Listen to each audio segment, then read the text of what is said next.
You're watching USA News Hub, your home for breaking headlines, trending sports stories, and exclusive updates from across the nation. What if fixing the wrong thing at the wrong time cost you dominance? Even after winning a Grand Slam. Coco Gauff lifted the French Open trophy, silenced doubters, and finished 2025 as America's #1 once again. But now, a former Wimbledon star says Coco made a critical mistake in training, and that decision really bothers her. Was Coco Gauff's 2025 season actually a warning sign hidden behind success? Stay with us, because this debate is shaking the tennis world.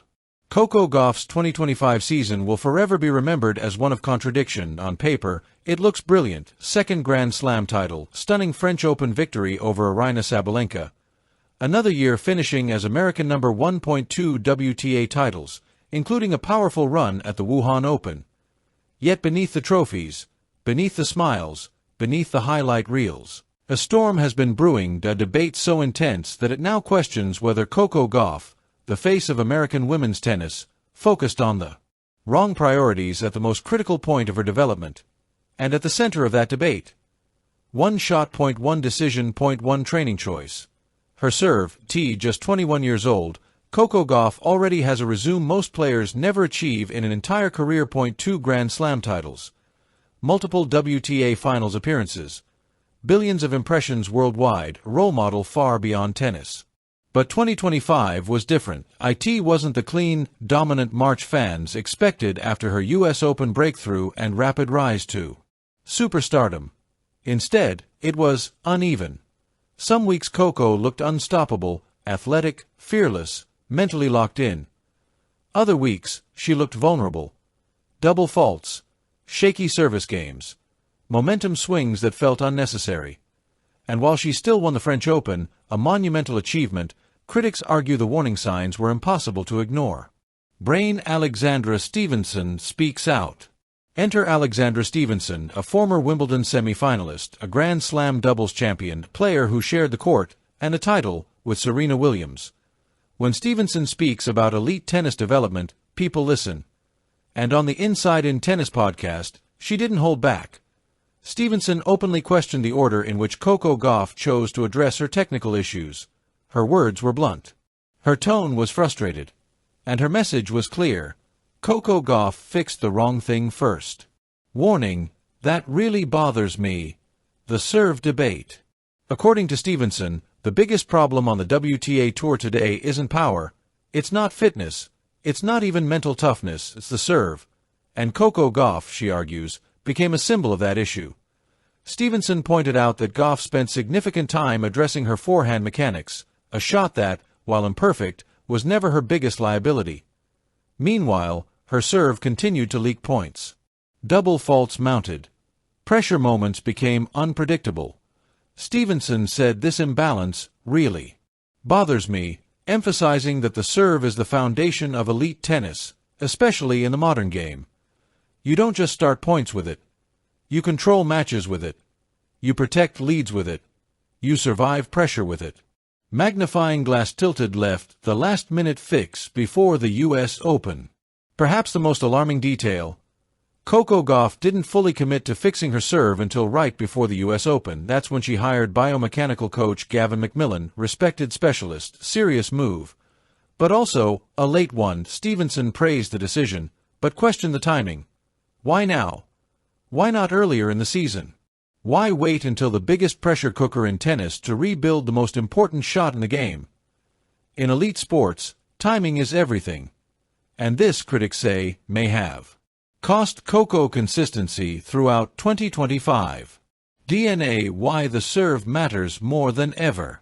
Modern women's tennis is evolving. Players like Elena Rybakina have changed expectations. Rybakina doesn't just have a good serve. She has a weapon. Free points, quick holds, mental pressure on opponents before rallies even begin. Stevenson highlighted Rybakina as the gold standard, proof that serve dominance is no longer optional, it's essential. And when Coco Gauff, one of the fastest, strongest, most athletic players on tour, struggles to rely on her serve, it raises serious developmental questions. Brain: the mental cost of serve struggles. A weak or unreliable serve doesn't just lose points, it drains confidence, it forces players to overhit ground strokes, it turns routine holds into mental battles. For Coco Gauff, those battles were visible in 2025, the body language, the extended service games, the frustration after double faults at critical moments. Even champions feel doubt. And Stevenson argues that doubt becomes avoidable when the serve is solid. Trophy, but she still won a Grand Slam. Here's the twist. Despite everything, Coco Gauff still won Roland Garros. She beat Aryna Sabalenka, one of the most powerful players in the sport, on the biggest clay court stage in the world. That alone proves her greatness, her resilience, her competitive fire, her ability to problem-solve under pressure. But critics argue that victory may have masked deeper issues. Issues that could resurface against players with bigger serves, on faster courts, in shorter rallies, at Wimbledon, at the US Open, at the WTA Finals. United States, America's expectations. In the United States, Coco Gauff isn't just another player, she's the player. The heir to Serena and Venus, the face of the next generation. And with that comes expectations that are relentless. Grand Slams aren't enough. Consistency is demanded. Dominance is expected. Any technical flaw becomes headline news. And when a respected former pro says Coco prioritized the wrong fix, the spotlight intensifies. Counterclockwise arrows button. Is this criticism fair? Some fans strongly disagree with Stevenson. They argue that player development isn't linear. That confidence in ground strokes can help stabilize the serve. That experimentation is part of growth. And that winning a slam at 21 proves Coco is doing something right. Others believe the criticism is necessary. That champions are built through uncomfortable conversations. That small inefficiencies become massive problems at the elite level. And that fixing the serve earlier could unlock an even scarier version of Coco Gauff. Rocket. What comes next for Coco Gauff? The most important question now isn't about 2025, it's about 2026 and beyond. Will Coco fully commit to serve transformation? Will biomechanical changes become second nature? Will she turn her biggest weakness into a weapon? History suggests she will. Every time Coco Gauff has been doubted, she's responded. With trophies, with maturity, with evolution. Alexandra Stevenson's words weren't an attack. They were a warning, a reminder that even greatness requires ruthless prioritization.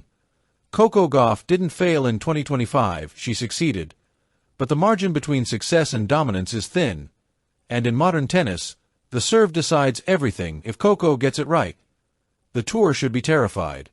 Because the scary truth is this, she's already winning. Without her best weapon, don't forget to like, subscribe, and hit the notification bell so you never miss a story.